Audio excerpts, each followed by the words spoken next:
Hey everybody, Paul Yokobitis from Cary Estate Planning, back with another video as part of our 2020 video challenge. And today I want to talk about what to do or what happens if you put your money into a first party special needs trust and then you don't get awarded for Social Security and Medicaid. Is it irreversible?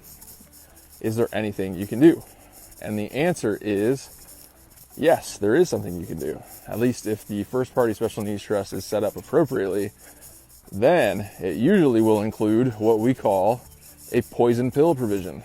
So the poison pill provision speaks to early termination of a first party special needs trust that's been funded, right? So the first party special needs trust is not needed and it doesn't have money in it, then that's fine. We don't use it, right? We don't have to put any money in it, and no harm, no foul. Obviously, there was the fee invested to set it up, but there's no money locked away. If the trust is funded, which usually it would be, or else you're not setting up a first-party special needs trust, then there's usually a provision in the trust that we create called early termination. And that speaks to what happens to the trust assets and the trust itself if the beneficiary is no longer eligible for means-tested programs. And so this could be someone who is eligible, maintains eligibility for some period of time with assets in the trust, and then some period later is no longer eligible. And it may be because they've regained substantial gainful activity, their disability has resolved, for some reason they're no longer eligible for those programs.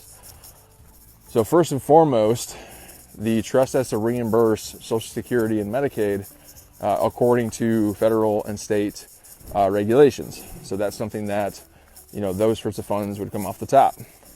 Then the remaining balance is usually given outright to the beneficiary. But if you never became eligible for, you never qualified for, or were never awarded Social Security or Medicaid, those liens never hit because you never received benefits from those programs. So if you fund money into a first party trust and then you don't qualify for Social Security, you can undo it, right? The trustee would be directed to shut down the trust and distribute assets to the beneficiary. A lot safer than an ABLE account, which is not as easy to shut down. There generally isn't, robust trust language or robust, authorities and guidelines in an ABLE account like there is in a trust. So if that's your option, looking at eligibility, and you believe that you are, definitionally disabled or meet the eligibility parameters from the disability perspective, but your assets are holding you back, a good step to take would be setting up a first-party trust, putting those assets in the trust, and then attempting or applying for those benefits. If you're not awarded, then you can consider, reapplying or appealing or going to the hearing level.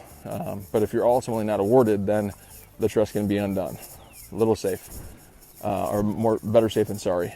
So this is Paul from Cary Estate Planning. If you have any questions about anything we've talked about, drop us a line, click on the link below, and you can get on my calendar.